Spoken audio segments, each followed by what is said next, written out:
Life is a precious, mysterious experience, so beautiful, but yet so full of problems.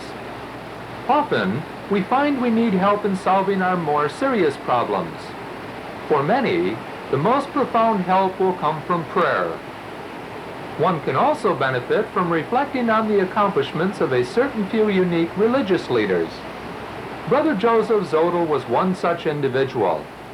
Like many of you, he had his share of problems in life.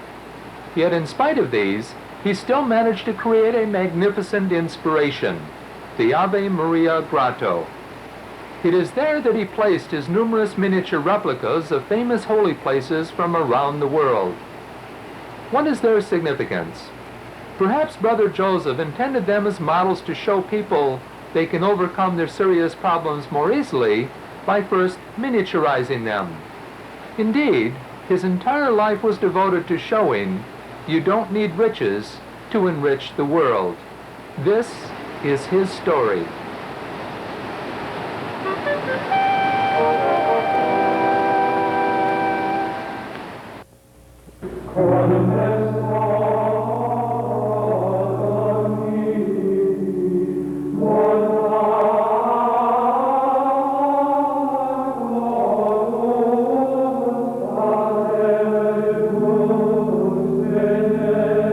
Zodel, shown here as a child with his mother, was born in Bavaria.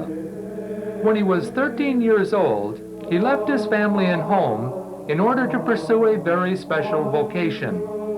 He wanted to become a Benedictine monk. This ambition took him to the St. Bernard Monastery, located just outside of Cullman in north-central Alabama. One of the Benedictine priests who knew him well was Father Aloysius Plaisance. He had thought at first perhaps being a priest monk, and that would entail a lot of studying of theology and philosophy, and would be active in the ministry work of preaching and conducting services in churches. Unfortunately, soon after arriving at the monastery, Brother Joseph suffered a misfortune that dramatically changed the course of his life. One day, while helping to lift a heavy bell into a bell tower, he injured his back. Michael Zodel, as he was then known, complained later that night of an ache in his back. These were very primitive times, beginning of the monastery in the 1890s, and the superior didn't think much of it, and the ache remained. Unfortunately, the injury permanently damaged his back. It proved to be a handicap that seriously threatened his dream of becoming a monk. However, after considerable deliberation, the abbot suggested he become a brother rather than a priest. In spite of his disappointment, Michael Zodel readily accepted his new vocation. Instead of looking forward to a life of teaching and conducting services, he resigned himself to doing manual labor. Shortly thereafter, Brother Joseph was assigned to the monastery powerhouse. His primary job was to shovel coal into the large boilers that furnished steam to the monastery buildings. Father Lambert Gapman, shown on the left in this old picture with Brother Joseph, was with him at the monastery for over 40 years. He wasn't here many days before he was assigned to the powerhouse.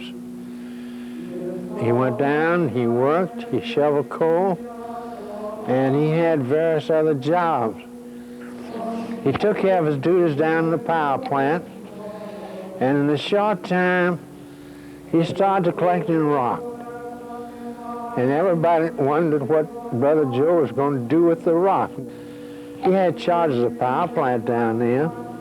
He had to work there every day, and yet he collected rock. While no one at first seemed to know what Brother Joseph was doing with these rocks, it was the beginning of a lifelong mission that was to leave a lasting impression. Not only was Brother Joseph collecting rocks, but also colored glass and a wide assortment of other discarded items. This further added to the mystery of what he was planning to do.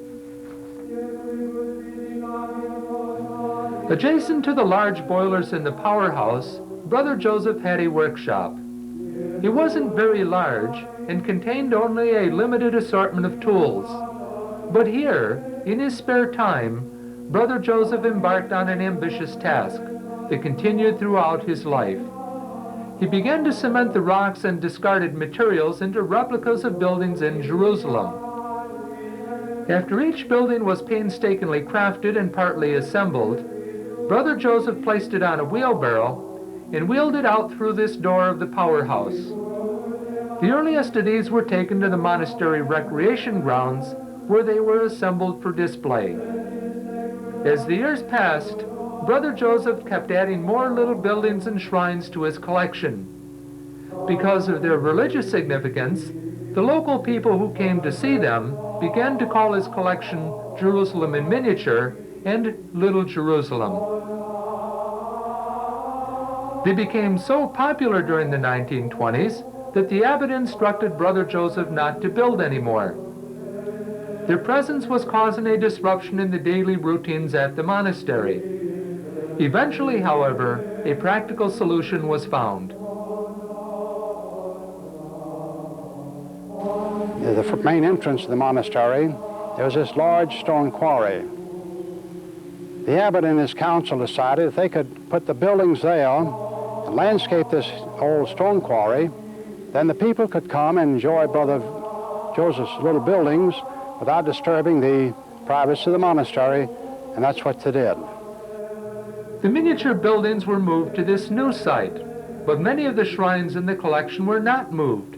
They were, unfortunately, recently destroyed by a tornado that miraculously just missed the new grotto.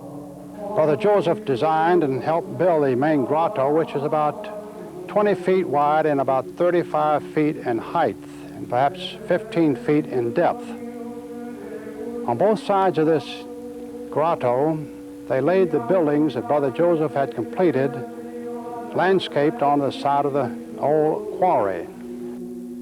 Finally, by 1934, it was all finished and officially opened and dedicated then as the Ave Maria Grotto. For the next 25 years, Brother Joseph, with nothing more than a set of uncomplicated tools, continued to build miniature buildings in his workshop adjacent to the boilers he tended.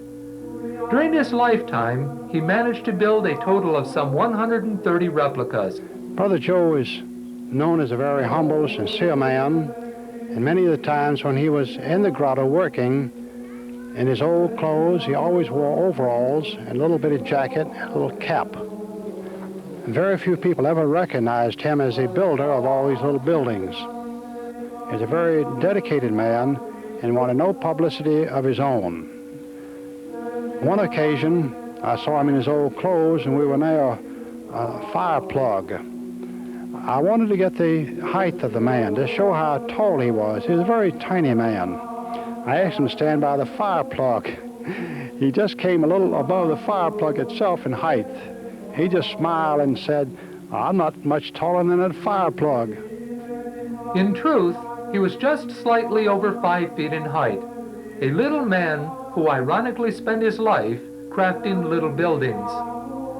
It is remarkable to consider that Brother Joseph was not a highly educated man, having only completed part of the high school curriculum. He was not trained to be an engineer or draftsman, but yet he had the skill to accurately duplicate in miniature form some of the world's most famous buildings. Mind you, all of these buildings that he is now, you see in the grotto, only about 2 of them has he ever seen out of the country: the castle of Trausnitz and St. Martin's Church in Landshut, Bavaria. These were in his hometown where he was born and raised, and when he left there at the age of 13.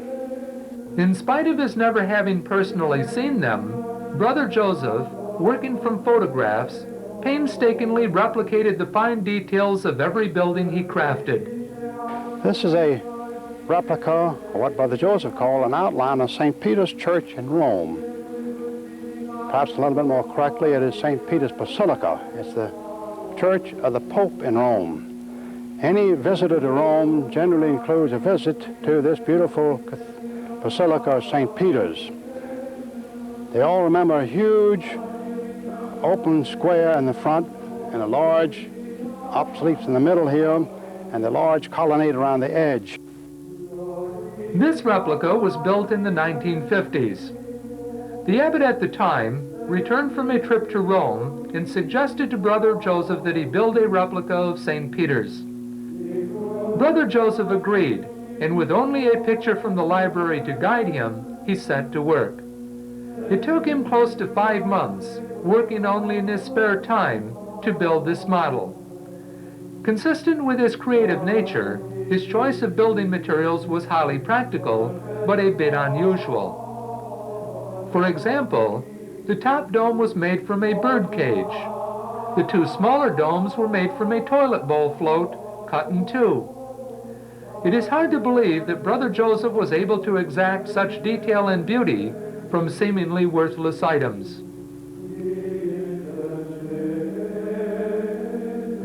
The Colosseum was another of the famous buildings in and around Rome Brother Joseph built.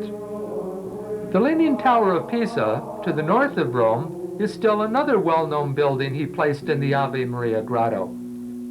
This is the Basilica of Our Lady of Fatima in central Portugal. It was here, in 1917, that Mary, the Mother of Jesus, appeared to several small children in a field and called upon the faithful to pray the rosary for world peace. Brother Joseph also built a replica of the more famous shrine in honor of Mary, the Lourdes Basilica in southern France. This was the last building he built. It was erected in 1959. It's beautifully laid out near the end of the tour of the grotto on one of the curving walkways up the hill above the old area of the original grotto area itself. As was the case with most of the buildings Brother Joseph built, he crafted the Lourdes replica from a picture. Ironically, however, the picture he used for a pattern had been printed backwards. Consequently, the structure he built was inverted. When this was called to his attention, he merely shrugged it off as an indication of his being dumb. He never did correct the mistake. Perhaps Brother Joseph intended this to be a lesson. It may have been his way of showing that even though mistakes occur, they don't necessarily diminish the character of those who made them.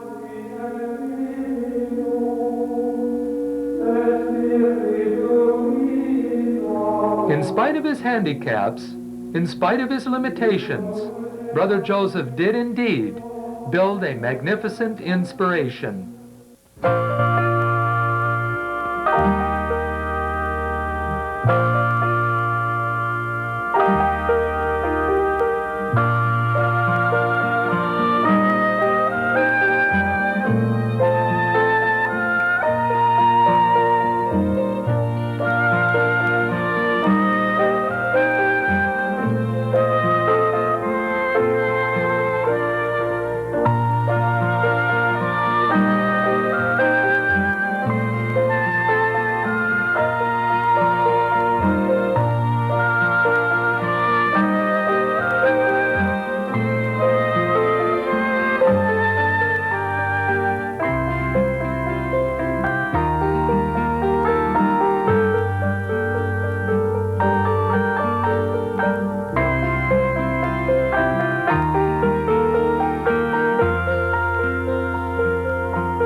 At some point, one's mission in life ends. For Brother Joseph, it came in 1961 at the age of 83. A short distance from the Ave Maria Grotto, surrounded by pine woods, is the Abbey Cemetery. It was here that Brother Joseph was laid to rest.